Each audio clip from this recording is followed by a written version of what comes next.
Advanced pain clinic. నొప్పి మాయం, surgery దూరం. For appointments 9155515563.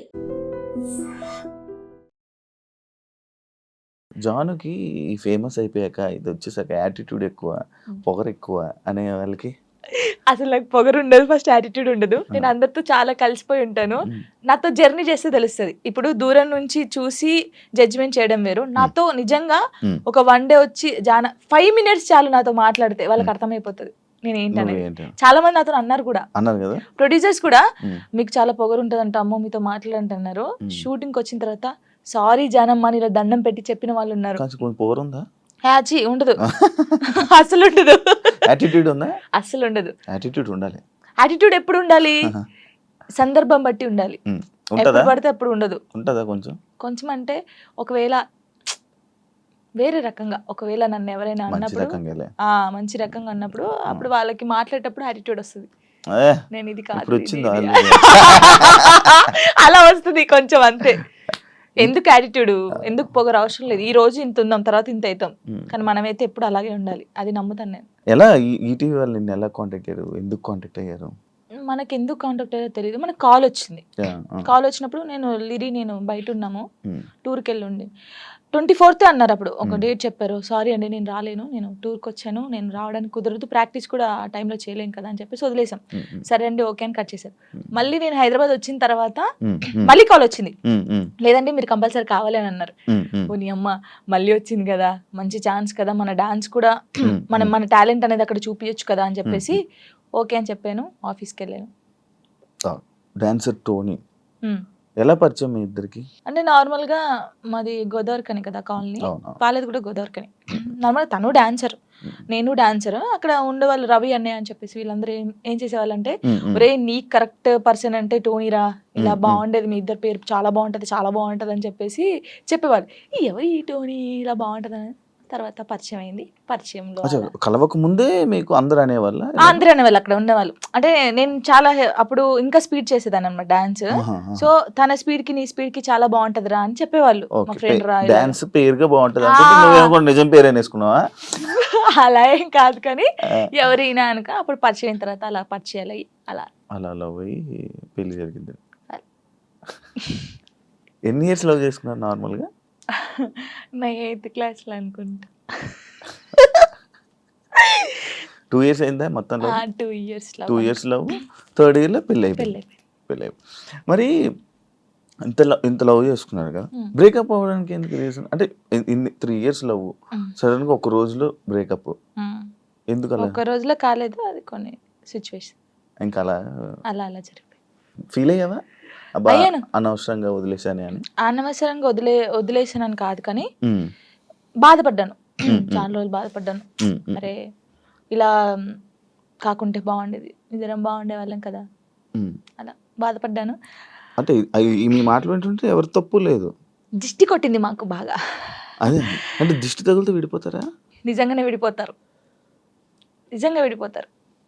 ఫ్రెండ్షిప్ అయినా ఏదైనా సరే మన మీద కళ్ళు పడ్డాయి అనుకో విడిపోతాను. నమ్ముతారా ఇది? నమ్ముతాను, నేను చాలా నమ్ముతాను. ఇంకా నాకు జరిగింది కాబట్టి నేను నమ్ముతాను. దిష్టి వల్లే విడిపోయింది. ఇప్పుడు తమిళ పెట్టండి, దిష్టి వల్ల విడిపోయిన వీళ్ళిద్దరు ఎందుకయ్యా సామి ఇదంతా నాకు అనిపిస్తుంది ఇప్పుడు. ఏమైనా స్ట్రగుల్స్ ఫేస్ చేసావా విడిపోయినాక? లైక్ పెళ్ళి అయ్యాక కానీ లేకపోతే విడిపోయాక కానీ? పెళ్ళిలో పెళ్ళి అయిన తర్వాత బాగున్నాం, ఇద్దరం ఈవెంట్స్ చేసుకున్నాం, లిరిని బాగా చూసుకున్నాం, అంత కొన్ని ఇప్పుడు అవన్నీ మాట్లాడదలుచుకోలేదు నేను. ఎందుకంటే పాతవి తవ్వేసి తన లైఫ్ బాగుంది, నా లైఫ్ బాగుంది, మధ్యలో మళ్ళీ టాపిక్స్ చేసి మళ్ళీ వెనక్కి లాగడం నాకు ఇష్టం లేదు.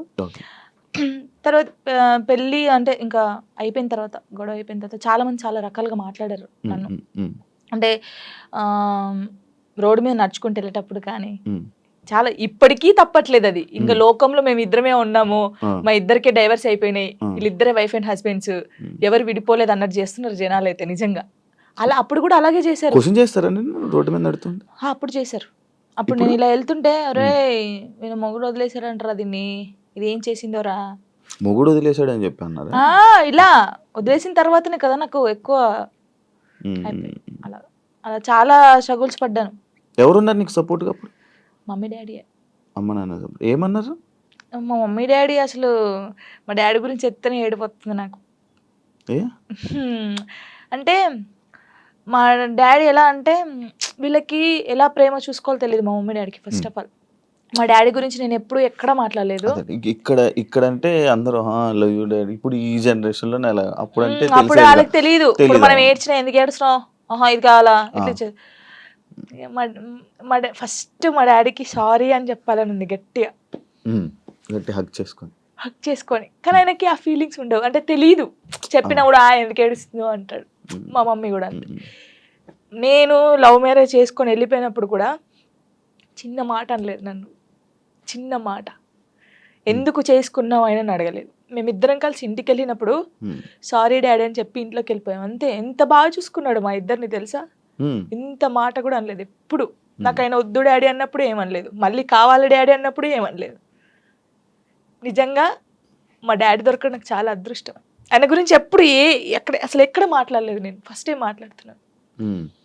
ఐ లవ్ యూ డాడీ అంతే. అంటే ఒక అమ్మాయికి ఒక డాడీ సపోర్ట్ ఎంత ఉండాలో కానీ నాకు మా డాడీ ఫ్రెండే. ఇద్దరం కూర్చుంటాం, మాట్లాడుకుంటా ఉంటాం బాగా. రాత్రి కూర్చుంటారు, తాగుతా ఉంటాను, నేను పోస్తా సిట్టింగ్ చేసుకొని కూర్చొని మంచిగా మాట్లాడుతా.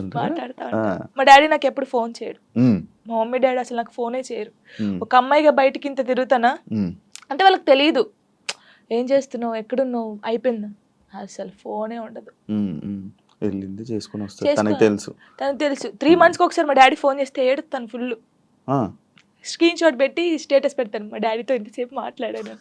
మొన్న నార్మల్గా ఏడుపు వచ్చేస్తుంటుంది నార్మల్గా, లేకపోతే ఒక టాపిక్ ఇక్కడ పెయిన్ ఉంటది కదా. ఇప్పుడు డాడీ గురించి తీసినాకనే పెయిన్ వచ్చింది. మా డాడీతో నేను అంత ఉన్నాను, మా డాడీతో టైం స్పెండ్ చేయలేకపోతున్నాను. నాకు మా డాడీ లిరి చాలా, వీళ్ళిద్దరు పేరు ఎత్తే నేను ఏడ్చేస్తాను ఫస్ట్. మీ అబ్బాయి అంత ఇష్టమా మీ అబ్బాయి అంటే? చచ్చిపోతాను వాని కోసమే బతుకుంది నేను. ఇప్పుడు కొన్ని రోజులు అయిన తర్వాత మీ అబ్బాయిని పంపించాలి, నాన్న దగ్గర పంపించాలి అని అంటే పంపించరు. అంటే యాక్చువల్ లా ప్రకారంగా నార్మల్గా కొన్ని ఇయర్స్ అమ్మ దగ్గర, ఎన్ని ఇయర్స్ అని అమ్మ దగ్గర ఉండాలి అని చెప్పి. మీరు అలా అంటే నాకు గుండె అయిపోతుంది. లేదు జనరల్గా అడుగుతున్నా. లిరి వెళ్ళడు, అమ్మ కాడే ఉంటా అని చెప్తాడు. షూర్ నేను ఉంటును, సపరేట్ గా మనతో మీరు మాట్లాడండి, వాడు చెప్పేస్తాడు. వెళ్ళడాడు. అంటే అబ్బాయి ఇష్టం, అబ్బాయి ఇప్పుడు నా ఇష్టం లేదు, తన ఇష్టం లేదు, వాళ్ళు ఇరిగాని అడుగుతారు కదా, మా మమ్మీని వదిలిపెట్టి రానని చెప్తాడు. ఇప్పుడు హ్యాపీయా మొత్తం అంతా, మీ అబ్బాయి మీరు అంతా హ్యాపీ? మేమిద్దరం చాలా హ్యాపీగా ఉన్నాం. అవును, యాక్చువల్లీ పేరెంట్స్ మధ్య జరిగినవి పిల్లలకి చెప్పకూడదు, ఎందుకు వాళ్ళని ఇబ్బంది పెట్టడం అనేసి నార్మల్గా అనుకుంటుంటారు బయట, నార్మల్గా జనరల్గా. నేను ఒక దాంట్లో నేను చూసిన దాంట్లో మీరు చెప్పారు, నాకు జరిగిన లైఫ్లో ప్రతి ఒక్కటి నేను మా అబ్బాయితో షేర్ చేసుకుంటానని చెప్పడం జరిగింది. కరెక్ట్ అనుకుంటున్నారా? కరెక్టే. ఎందుకంటే ఇప్పుడు ఫాదర్ మదర్ ఉన్నప్పుడు ఆ పిల్లలకి అవి తెలియకూడదు. ఫాదర్ లేడు, సో అన్నీ నేనే వానికి. నేనైనప్పుడు నా లైఫ్లో ఏం జరుగుతుందో వానికి ఒక్కనికే తెలియాలి, ఎవరికి తెలియకూడదు. ఇప్పుడు వాడు అబ్బాయి అండి, నార్మల్గా చెప్తున్నాను, వాడు ఇంకొక 5 years అయితే పెద్దగా అవుతాడు.